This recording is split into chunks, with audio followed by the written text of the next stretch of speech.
জাকের আলী অনেক বাংলাদেশ দলের ভারপ্রাপ্ত ক্যাপ্টেন, কিন্তু তার ভার বহন করতেই দলের এখন কাহিল অবস্থা। দলের বোঝাই কি হয়ে উঠেছেন তিনি। এশিয়া কাপের পুরো টুর্নামেন্ট জুড়েই মোটা দাগে তিনি ফ্লপ। অন্তত 3টা ম্যাচে তার ব্যাটিংকে প্রবলভাবে কাঠগড়ায় দাঁড় করানো যায়, প্রশ্নবিদ্ধ করা যায়। পুরো টুর্নামেন্টে ফিনিশারের রোলে যিনি খেলে একটা ছক্কাও মারতে পারেননি, তাকে আমাদের বহন করে যেতে হবে। আজকে পাকিস্তানের বিপক্ষে এই যে ম্যাচ, যেই ম্যাচটা ভীষণ রকম গুরুত্বপূর্ণ, ম্যাচটা জিতলেই আমরা ফাইনাল খেলবো, সেই ম্যাচেও এই জাকের আলী অনেকের ভার বাংলাদেশ দলের বহন করে যেতে হবে, কোনো বিকল্প নেই। ভারপ্রাপ্ত ক্যাপ্টেন হিসেবেই কি তিনি খেলবেন নাকি এই ভারপ্রাপ্তের ভার সরে গেলে তাকে একাদশ থেকেও সরানো হবে? এই জায়গায় বাংলাদেশের বিকল্প কি? একেবারেই নেই। নুরুল হাসান সোহানের অপরাধটা কোথায়? দেখেন, জাকের আলী অনেকের বেশি করে চোখে লাগছে কালকে ভারতের বিপক্ষে ম্যাচটাতে তিনি উইকেট কিপিং দিয়ে ডুবিয়ে দিয়েছেন। তিনি যেই ক্যাচটা ছেড়েছেন অভিষেক শর্মা, 7 রানে ছিলেন তখন তিনি। সেই অভিষেক শর্মা পরবর্তীতে 75 রানের একটা ইনিংস খেললেন মাত্র 37 বলে 200 স্ট্রাইক রেটে। ভারত যে 168 করেছে তার মধ্যে 75 রানই করেছেন ওই ব্যাটসম্যান যাকে আমরা 7 রানের সময় লাইভ দিয়েছি, এবং সেইটা হচ্ছে কি উইকেট কিপারের জন্য রেগুলেশন ক্যাচ। ম্যাচ শেষে প্রেস কনফারেন্সে এসে অন্ততপক্ষে সাহসিকতার সঙ্গে এটা স্বীকার করতে পেরেছেন জাকের আলী অনেক যে এটা আসলে খুবই ক্যাচেবল ছিল, রেগুলেশন ক্যাচ ছিল, ধরা উচিত ছিল। তিনি এখানে গিয়েছিলেন কিন্তু ক্যাচটা ধরতে পারেন নাই। এই যে ক্যাচ মিসটা, সেটাকেই তো আমি আমার যে আলোচনাটা কালকের ম্যাচে সেখানটাতে টার্নিং পয়েন্ট করেছিলাম, এবং জাকেরও প্রেস কনফারেন্সে বলেছেন যে হ্যাঁ, এটাকে টার্নিং পয়েন্ট বলতে পারেন। খুবই ইন্টারেস্টিং জিনিস যেটা, সেটা হচ্ছে সেই জাকিরই বলছেন ব্যাটিং এ তিনি যখন রান আউট হয়ে গেলেন 4 রান করে, সেইটা বাংলাদেশের ব্যাটিং এরও টার্নিং পয়েন্ট বলতে পারেন। একজন ক্রিকেটার দুইটা ক্ষেত্রে মাঠের যে দুইটা পার্ট রয়েছে, ফিল্ডিং পার্টটা তারপরে ব্যাটিং পার্টটা, দুইটা জায়গাতেই টার্নিং পয়েন্টে তিনি আছেন। ব্যাটিং এর সময় তার আউটটাও টার্নিং পয়েন্ট, আর হচ্ছে কি ফিল্ডিং এর সময় তার ক্যাচ ফেলাটাও টার্নিং পয়েন্ট, এবং তিনি নিজেই আসলে সেইটা বলছেন। বাংলাদেশকে কিভাবে কষ্ট করেছে এই ম্যাচটা, বুঝতে পারছেন? দেখুন, এগুলো অ্যাপারেন্টলি খুবই ছোটখাটো জিনিস হয়, কিন্তু আলটিমেটলি যে এগুলোর অনেক চড়া মূল্য দিতে হয়। 2019 বিশ্বকাপের কথা নিশ্চয়ই আমরা ভুলে যাইনি। নিউজিল্যান্ডের বিপক্ষে মুশফিকুর রহিমের সেই স্ট্যাম্পিং মিস, কেন উইলিয়ামসনের, যেটা আসলে আমাদের পুরো ওয়ার্ল্ড কাপ ক্যাম্পেইনটাকেই আসলে অন্যরকম করতে পারতো, পুরো ওয়ার্ল্ড কাপ ক্যাম্পেইনটাকেই আসলে শেষ করে দিয়েছে এক অর্থে, অমনটা বলাই যায়। জাকের আলী অনেকের এই গতকালকের ম্যাচটাতে তার ওই ক্যাচ মিসের মাত্রাটা হয়তো অত বড় না। আপনি বলতে পারেন যে না, ঠিক আছে, ওই ম্যাচের রেজাল্ট যেটাই হোক, ইভেন যদি আমরা ইন্ডিয়াকে হারাতাম তারপরেও তো পাকিস্তানের বিপক্ষে এই ম্যাচটাতে আমাদের জিততে হতো। ট্রু, অবশ্যই খুবই সত্যি কথা। কিন্তু আমি শুধুমাত্র তার ওই কিপিং এর এইটা ক্যাচ মিসটা সামনে চলে আসছে, সেইটা হচ্ছে গিয়ে সেকেন্ডারি। প্রাইমারি যেটা, সেটা হচ্ছে গিয়ে তার ব্যাটিং। জাকের আলী অনেক আমাদের হচ্ছে গিয়ে প্রাইম ফিনিশার, আমাদের মূল ব্যাটসম্যানের ফিনিশিং রোলে এইবারের এশিয়া কাপে তিনি করেছেনটা কি সেই রোলটাতে? তিনি এই 5টা ম্যাচে ব্যাটিং করে মোট 57টা বল ফেস করেছেন, এবং সেইখানটাতে 66 রান করেছেন মাত্র, স্ট্রাইক রেট 115। এশিয়া কাপে আর কোন দলের ফিনিশারের এইরকম স্ট্রাইক রেট আছে আমাকে একটু বলেন তো দেখি। এবং সেই 57টা বলের মধ্যে একটা ছক্কাও তিনি মারতে পারেননি। 5টা ম্যাচ খেলেছেন, একটা ছক্কাও তিনি মারতে পারেননি। অথচ এর আগে বাংলাদেশে যে ওই যে পাওয়ার হিটিং কোচ জুলিয়ান উড এসেছে, তাকে নিয়ে অনেক কাজ হয়েছে, এবং সে কি উচ্ছ্বসিত। জাকের আলী অনেক নিজে প্রেস কনফারেন্সে এসে মিডিয়াকে বলছিলেন যে আগে যেগুলো ক্যাচ আউট হতো বাউন্ডারি লাইনে, এখন সেগুলো ছক্কা হবে। কিসের কি হচ্ছে? 5টা ম্যাচ খেলে এখন পর্যন্ত তার ব্যাট থেকে একটা ছক্কাও আসেনি, অথচ কালকে আবার প্রেস কনফারেন্সে তিনি বলছেন যে না, ছক্কাটাই গুরুত্বপূর্ণ, না রান করতে হবে আমরা, সেইটাও ভাবি। তো আপনার তো রানও হচ্ছে না, আপনার ছক্কাও হচ্ছে না। 57টা বল খেলে 5টা বল মাত্র 4 হয়েছে, মাত্র 5টা বাউন্ডারি তিনি মারতে পেরেছেন, একটা ওভার বাউন্ডারি মারতে পারেননি। একটা দলের যখন প্রাইম ফিনিশারের এরকম একটা অবস্থা হয়, তখন সেই দলটা যে ব্যাটিং নিয়ে স্ট্রাগল করবে তা তো খুবই স্বাভাবিক।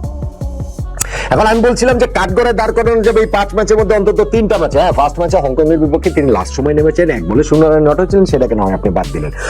গতকালকের ম্যাচে ভারতের বিপক্ষে নিজের রান আউটটাকে নিজেই টার্নিং পয়েন্ট বলছেন, সো এখানটাতে আর কিছু বলার নেই, যে এটা হচ্ছে একটা ম্যাচ। আপনি আফগানিস্তানের বিপক্ষে ম্যাচটার কথা একটু মনে করে দেখুন তো, যেই জায়গাটাতে তিনি 13 বল খেলে 12 রান করেছিলেন অপরাজিত, এবং সবচেয়ে প্যাথেটিক যেটা ছিল শেষ 2 ওভারে গিয়ে তার ওই ব্যাটিং, যেখানে টানা 4টা বল তিনি ব্যাটে বলেই লাগাতে পারেন।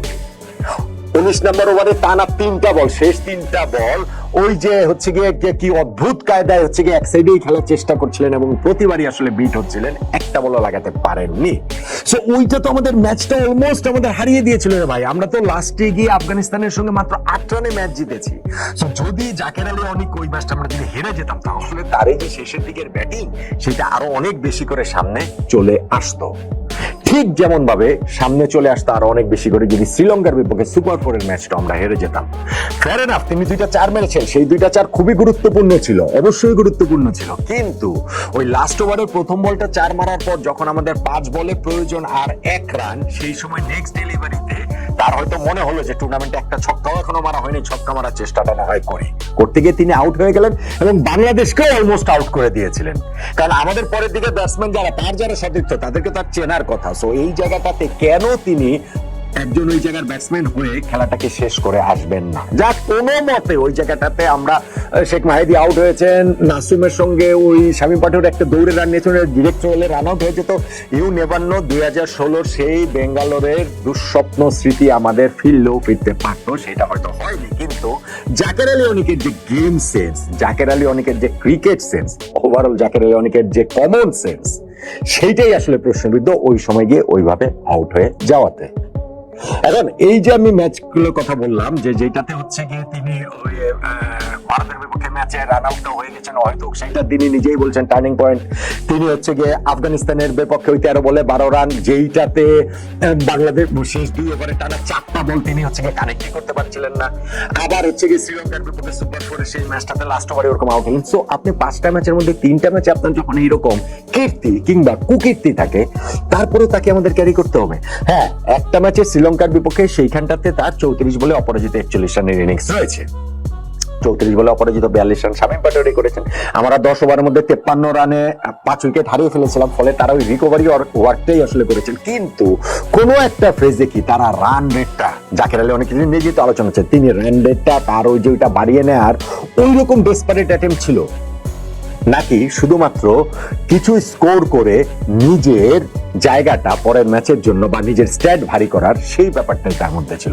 আপনি চাইলে ওইটাকে ওইভাবে ধরতে পারেন, বাট ঠিক আছে, আমি বেনিফিটের ডাউট দিলাম যে আমাদের যেহেতু 10 ওভারের মধ্যে 5 উইকেট পড়ে গিয়েছে, ঠিক আছে। কিন্তু এখন বাকিগুলা তো বেসিক্যালি বাকি যে 3টা ম্যাচেই তো তার ব্যাটিংকে আপনি প্রবল ভাবে হচ্ছে কি প্রশ্নবিদ্ধ করতে পারেন। এবং আমি সেই জায়গাটা দিয়ে বলছিলাম, আমাদের কি বিকল্প কেউ নেই কোনোভাবেই কি এই জায়গাটাতে তারপরে তাকে নিয়ে খেলতে হবে? নুরুল হাসান সোহানকে কি এই জায়গায় একটা চান্স তিনি ডিজার্ভ করেন না? আমাকে এটা একটু বলেন তো দেখি। সোহান এইবারে টি-20 স্কোয়াডে বাংলাদেশে ফিরেছেন প্রায় 3 বছর পরে, এবং একটা ম্যাচ তিনি মাত্র খেলার সুযোগ পেয়েছেন, ওই যে আফগানিস্তানের বিপক্ষে ম্যাচ, এবং সেই ম্যাচটাতে তিনি 6 বলে 12 রানে অপরাজিত ছিলেন, যেই ম্যাচে জাকের আলী অনেক 13 বলে 12 রান করেছেন এবং শেষ 2 ওভারে 4টা বল কানেক্ট করতে পারেননি, শেষ ওভারের আগের ওভারে টানা 3টা বল কানেক্ট করতে পারেননি।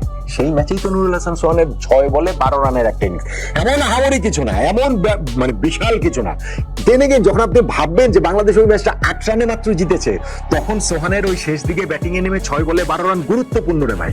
আর ভীষণ রকম গুরুত্বপূর্ণ ওই ম্যাচে তিনি যেভাবে করিম জান্নাতকে রান আউটটা করলেন, কাভারে ঝাঁপিয়ে পড়ে বল ধরে স্ট্রাইকিং এন্ডে পাঠিয়ে দিয়ে যেভাবে তিনি রান আউটটা করলেন, ওইটাও বাংলাদেশকে ওই টাইট ম্যাচের ওই মোমেন্টটাতে জেতানোর ক্ষেত্রে খুবই খুবই গুরুত্বপূর্ণ ভূমিকা পালন করেছে। সো সোহান, টি-20 ক্রিকেটটা কি আপনার অবভিয়াসলি রানের, অবভিয়াসলি উইকেটের, অবভিয়াসলি এটা হচ্ছে গিয়ে ক্যাচ ধরার, কিন্তু শেষ পর্যন্ত কি টি-20 ক্রিকেটটা আসলে ইম্প্যাক্টের, এবং সোহানের ইম্প্যাক্ট সেই ম্যাচে ছিল হিউজ।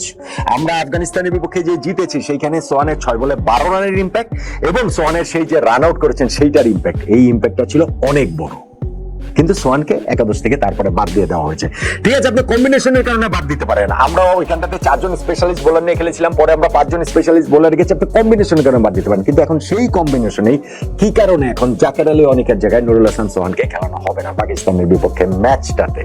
এইটা দলের মধ্যে অস্থিরতা তৈরির জিনিস না। এইটা জিনিসটা এরকম না যে ভারপ্রাপ্ত ক্যাপ্টেন আছেন নুরুল হাসান সোহান, জাকের আলী অনেক, অতএব তাকে খেলাতেই হবে।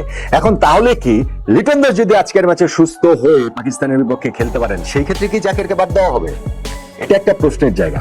নাকি যে লিটন সুস্থ হলেও জাকেরকে খেলানো হবে, যেহেতু তিনি টিমের গত ম্যাচটাতে ক্যাপ্টেন্সি করেছেন। ভাই, ওই উদাহরণটা আমি আগেও দিয়েছি, আমার বেশ কয়েকটা ভিডিওতে দিয়েছি, বেশ অনেকগুলো আলোচনাতে দিয়েছি। 1994 সালের ফুটবল ওয়ার্ল্ড কাপে ব্রাজিল টিমের ক্যাপ্টেন ছিলেন রায়, অসাধারণ ফুটবলার, অসাধারণ মিডফিল্ডার। কয়েকটা ম্যাচ পরেই তিনি একাদশ থেকে বাদ পড়লেন। কোচ কার্লোস আলবার্তো পাহাইরা তাকে একাদশ থেকে সেই যে বাদ দিল, আর তাকে মূল একাদশে খেলানো হয়নি। ব্রাজিল ওয়ার্ল্ড কাপ জিতেছে, কি হয়েছে তাতে? সো জাকের আলী অনেক বাংলাদেশ টিমের এত অপরিহার্য সদস্য যে তিনি ভারপ্রাপ্ত ক্যাপ্টেন হন এবং তার ভার বাংলাদেশ ক্রিকেট টিমকে বহন করে যেতে হবে। দলের বোঝা হয়ে থাকার পরও তাকে আসলে খেলাতেই হবে।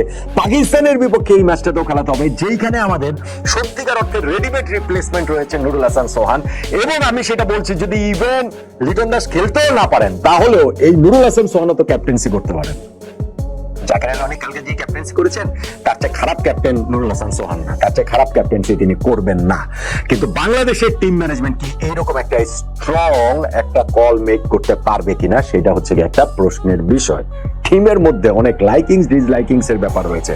আমাদের টিমের যে প্রধান সহকারী কোচ সে মোহাম্মদ সালাউদ্দিনের লাইকিংস এর মধ্যে এই জাকের আলী অনেক আছে প্রবল ভাবে। ফলে আমার মনে হয় না যে এইরকম স্ট্যাট, এইরকম পারফরমেন্স, ব্যাটিং বোলিং মানে ব্যাটিং ফিল্ডিং দুইটা জায়গাতে টার্নিং পয়েন্টে, যার তাই নিজেই প্রেস কনফারেন্সে এসে বলছেন পুরো টুর্নামেন্ট জুড়ে যিনি ফ্লপ, সেই তিনিও দলে জায়গাটা ধরেই রাখবেন আমাদের একজন রেডিমেড রিপ্লেসমেন্ট থাকার পরও। পাকিস্তানের বিপক্ষে এই ম্যাচটাতে বাংলাদেশের অনেক কিছু কারেক্ট হতে হবে, 11 নির্বাচন থেকে শুরু করে আরো অনেকগুলো জায়গাতে। কিন্তু আমি মনে করি এই কারেক্টনেসটাও, এই কারেক্ট করাটাও বাংলাদেশ টিমের জন্য খুবই জরুরি, খুবই প্রয়োজন। জাকের আলী অনেককে বাদ দিয়ে নুরুল হাসান সোহানকে একাদশে ইনক্লুড করা। যদিও জানি আমি যেটা বললাম হবে না, এটা হবে না। জাকের আলী অনেক ভারপ্রাপ্ত ক্যাপ্টেন হন অথবা লিটন দাস ফিল্ডে তিনি ভারমুক্ত হন, তার ভারটা বাংলাদেশকে বহন করতেই হবে। কে জানে এইটা কত চড়া মূল্য আমাদেরকে চুকাতে হয়।